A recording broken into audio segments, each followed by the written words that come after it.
ناظرین السلام علیکم۔ جیسے کہ ہم نے پچھلی ویڈیو میں عرض کیا تھا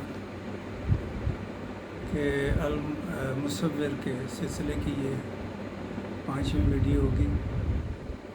اس کے اندر ہم کچھ سیاروں سیارچوں کی حرکات اور بروج کے بارے میں بات کریں گے اور یہ انسانوں پر کس طرح اثر انداز ہوتے ہیں۔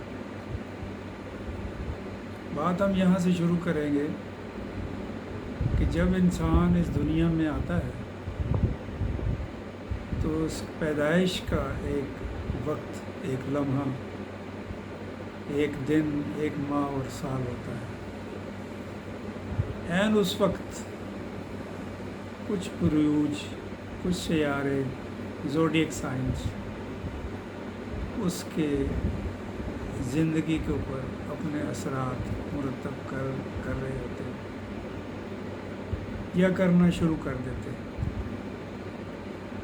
یعنی وقت اس شخص کے لیے شروع ہو جاتا ہے تو اس دنیا کی تصویر اس کے سامنے نظر آنا شروع ہوتی ہے۔ اس کے ماں باپ، عزیز و اقارب، والدین، گھر بار، معاشرہ، حتیٰ کہ وہ جوانی کی منزلوں کو طے کرتے ہوئے جب بڑھاپے میں پہنچتا ہے اور ایک زندگی گزار چکا ہوتا ہے تو پھر آخر ایک دن وقت اس کے لیے روک دیا جاتا ہے، یعنی اس کے لیے دنیا کی تصویر سیاہ اختیار کر لیتی ہے، یعنی اس کے لیے دنیا کا خاتمہ ہو چکا ہوتا ہے۔ یعنی وقت کا شروع ہونا اور وقت کا ختم ہونا، ان دو لمحوں کے بیچ میں انسان کی تمام زندگی گزر جاتی ہے۔ اب آپ یہ دیکھیے کہ رب کائنات نے یہ جو سیارے سیارچے بنائے ہیں، ان کو اپنی منزلوں کے اوپر رواں دواں کیا ہے تو یہ ایک دوسرے کے اوپر اپنے اثرات مرتب کرتے ہیں۔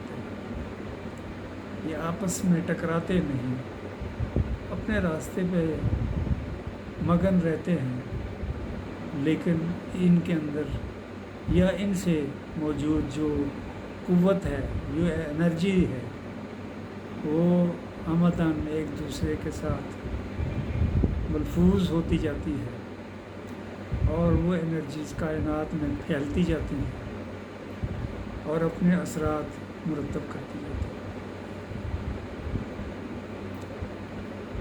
یہ اثرات تمام کائنات میں ہر چیز کے اوپر اپنے اثرات چھوڑتے رہتے ہیں۔ آپ نے دیکھا ہوگا مد و جزر یعنی جوار بھاٹا، سمندر کا پانی کبھی آ جاتا ہے، کبھی واپس چلا جاتا ہے۔ آخر یہ کس وجہ سے؟ یہ زمین اور چاند کی حرکت کے باعث۔ اسی طرح دیگر سیارے اور سیارچے جو اپنی منزلیں طے کرتے جا رہے ہیں، اپنے اثرات کائنات کے بیچ میں، کائنات کی ہر شے پر مرتب کرتے رہتے ہیں۔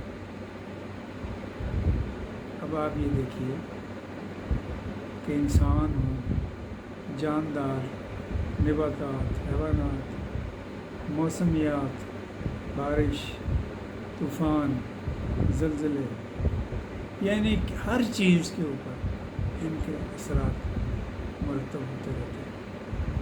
کہیں آتش فشاں پھوٹ پڑتے ہیں تو کہیں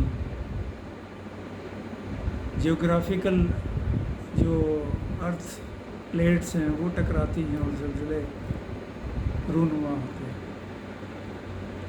کہیں طوفان آ جاتے ہیں، کہیں سمیانی سر اٹھا لیتی ہے۔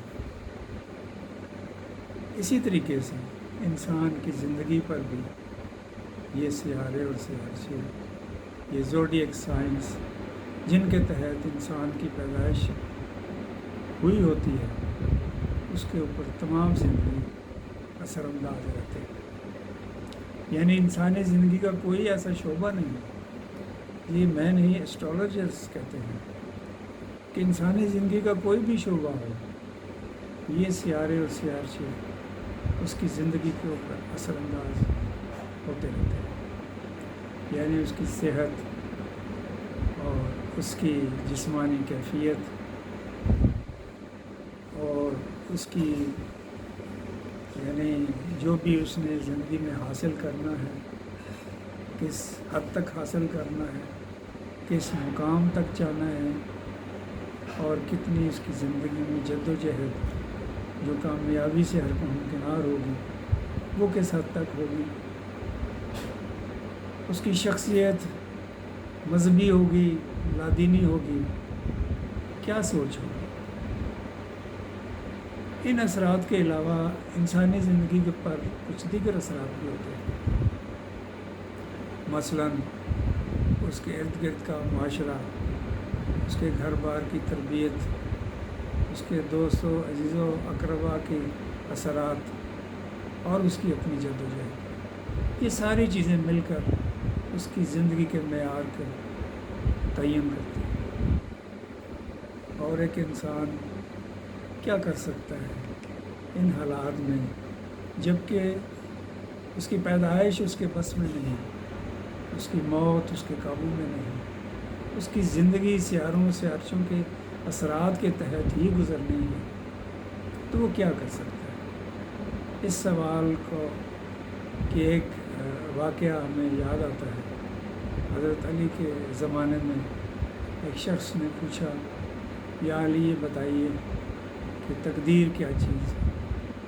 تو آپ نے کہا اس وقت کے حالات کے تحت جتنی ان لوگوں میں سمجھ بوجھ تھی، انہوں نے ایک سادہ سی مثال دی کہ اپنا ایک پاؤں زمین سے اٹھا، تو اس نے اپنا پاؤں اٹھا لیا۔ آپ نے کہا کہ اب دوسرا پاؤں بھی اٹھا لیا، تو وہ گر پڑا۔ آپ نے کہا کہ یہی ہے انسان کی تقدیر، کہ وہ ایک حد تک جد و جہد کر سکتا ہے۔ تو کہنے کا مقصد یہ ہے کہ ایک شخص جو ڈاکٹر بننا چاہتا ہے وہ الٹیمیٹلی انجینئر بن جاتا ہے، یا الیکٹرانکس کا انجینئر بن جاتا ہے، یا پڑھائی کا کام شروع کر دیتا ہے، اس کا رخ کون سی ایسی چیز ہے جو متعین کرتی ہے؟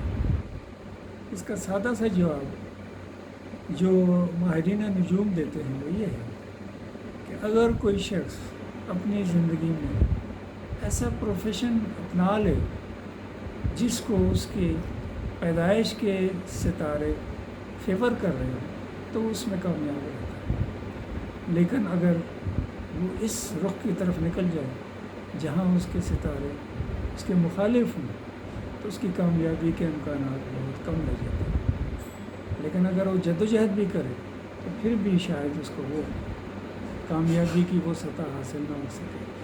تو کہنے کا مقصد یہ ہے کہ ستاروں سیاروں کے اثرات ہماری تمام زندگی کا احاطہ کیے ہیں۔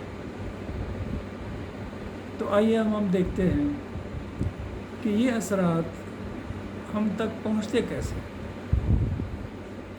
ہم نے دیکھا کہ جیسے ستاروں سیاروں کی حرکت کے اثرات موسموں پر ہوتے ہیں، نباتات، جمادات، حیوانات پر بھی ہوتے ہیں، جو انسانوں پر بھی ہوتے ہیں۔ تو آخر یہ انسان کے یہ اثرات اس کے ذہن کو کس طریقے سے متاثر کرتے ہیں؟ تو اس موقع کے اوپر ہمارے پاس کوئی لیبارٹری ٹیسٹ یا اس کا نتیجہ تو موجود نہیں، لیکن ہم اسی تخیل کی پرواز سے مدد لے سکتے ہیں جس کے تحت ایک مفروضہ ہے جو میں آپ کے سامنے بیان کرنا چاہتا ہوں۔ وہ یہ ہے کہ جب انسان کو پسینہ آتا ہے تو انسان کے اندر کا پانی اس کے جلد کے مساموں کے ذریعے سے جلد سے باہر آ جاتا ہے، جو اس کے جسم کو ٹھنڈا رکھتا ہے۔ اور گرمی کے اثرات سے بچاتا ہے۔ یہ جو مسام ہے لاکھوں کروڑوں کی تعداد میں یا بلینز کی تعداد میں ہماری جلد میں موجود ہیں اور ہماری حفاظت کر رہے ہیں، شاید انہی مساموں کے ذریعے سے ستاروں اور سیاروں کی انرجیز ہمارے جسم میں داخل ہوتی ہے۔ یہ مسام پانی یا پسینہ دینے کے علاوہ شاید یہ کام بھی کرتے ہیں کہ باہر کی انرجیز کو وصول کر کے ہمارے ذہن میں پہنچاتے ہیں۔ یہ ریسیپٹرز اور انرجی ریسیورز اس انرجیز کو ہمارے سی پی یو یعنی ہمارے ذہن تک پہنچاتے ہیں۔ ذہن میں پہنچ کر یہ انرجیز ان کی پروسیسنگ ہوتی ہے اور انسان کا بیہیویئر طے ہوتا ہے۔ یعنی بعض دفعہ آپ نے دیکھا ہوگا کہ بلا کسی وجہ کے انسان پریشان نظر آتا ہے، بعض اوقات معلوم بھی نہیں ہوتا، تو اس کی طبیعت میں خوشی کا عنصر غالب رہتا ہے۔ کبھی کبھار اچانک وہ سفر کا پروگرام بنا لیتا ہے اور کبھی ایسی بزنس میں انوالو ہو جاتا ہے جو اس کے وہم و گمان میں بھی نہیں تھی، لیکن شاید تقدیر میں لکھا تھا۔ تو یہ انسان کا ذہن کیسے تیار ہوتا ہے؟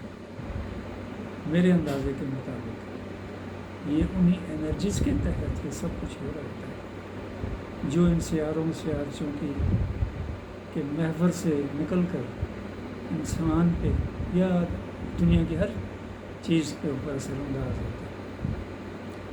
ماہرین علم نجوم بھی اسی انرجیز کا ذکر کرتے ہیں جب وہ یہ تعین کرتے ہیں کہ فلاں شخص کے زندگی کا یہ ہفتہ کیسا رہے گا، یہ مہینہ کیسا رہے گا، یا یہ سال کیسا رہے گا۔ اور کافی حد تک میں نے دیکھا کہ ایسی باتیں درست بھی ثابت ہوتی ہیں۔ وقت سے پہلے کی گئی بھی یہ باتیں اس وقت تو انسان مشکل سے ہی یقین کرتا ہے۔ یعنی مثلاً 2019 کے شروع سے ہی ماہرین علم نجوم نے یہ کہنا شروع کر دیا تھا کہ 2019 کے آخر میں ایک انسان اس پلینٹ کے اوپر ایک بہت بڑا حادثہ ہونے والا ہے جو شاید 8000 سال کے بعد ایسا واقع ہوگا۔ یعنی اس وقت 7 سیارچوں کا میل ایک برج کے اندر یعنی کیپریکارن میں ہو رہا تھا، اور وہ 8000 سال کے بعد ایسا پھر سے ہو رہا تھا، جس کے نتائج بہت بھیانک اور پوری دنیا میں ہونے تھے۔ اور ناظرین آپ دیکھتے ہیں کہ ایسا ہی ہوا۔ تو اس کا مطلب یہ ہے کہ کائنات نے ان بروج، ان ستاروں اور سیاروں کو مقررہ راستوں پہ چلا دیا ہے، اور اس کائنات کے اندر ہر چیز کی تقدیر بھی متعین کر دی ہے، اس کے خد و خال بھی بنا دیے ہیں کہ وہ کوئی شخص، کوئی سرزمین، کوئی سمندر، کوئی جاندار، کوئی درخت اپنی زندگی کیسے گزارے گا۔ تو کہنے کا مقصد یہ ہے کہ ہماری زندگی کا کوئی حصہ اس کی قدرت سے باہر نہیں ہے، نہ ہماری پیدائش، نہ ہماری موت، نہ ہماری زندگی۔ تو اب کہنے کا سوال یہ پیدا ہوتا ہے کہ اگر یہ سب کچھ قدرت کے اختیار میں ہے تو آخر ہمارا امتحان اور جزا سزا کا کیا مطلب ہے؟ تو ناظرین، اس کا آسان جواب تو یہ ہے کہ اس کا تعلق آپ کی اس جد و جہد سے ہے جو آپ نے زندگی میں کرنی ہے۔ کچھ اصول اس رب العالمین نے دے دیے ہیں کہ انسان کو اپنی زندگی کس طرح گزارنی چاہیے، اس کے لیے کوشش کرے، اس کے لیے محنت کرے، حد الوسع کرے، اور جو چیزیں اس سے بس سے باہر ہیں، میرا نہیں خیال کہ اس کے بارے میں اس کو مورد الزام ٹھہرایا جائے۔ اس کا اتنا ہی فرض ہے کہ اسے پھر اتنی جد و جہد کر لے کہ کوشش تو کی تھی لیکن نتیجہ شاید کم ملا ہو، لیکن مجھے یقین ہے کہ اللہ باری تعالیٰ پھر بھی اس کوشش کو قبول کرتے ہوئے اس کی مغفرت کے اسباب مہیا کر دے گا۔ آئیے اس دعا کے ساتھ کہ وہ رب العالمین ہم سب کو اپنی بخشش سے نوازے، جو کچھ ہم نے اس دنیا میں کیا ہماری غلطیوں کو درگزر کرتے ہوئے ہمیں آخرت کی جزا عطا کرے اور سزا سے محفوظ رکھے۔ وما علینا الا البلاغ۔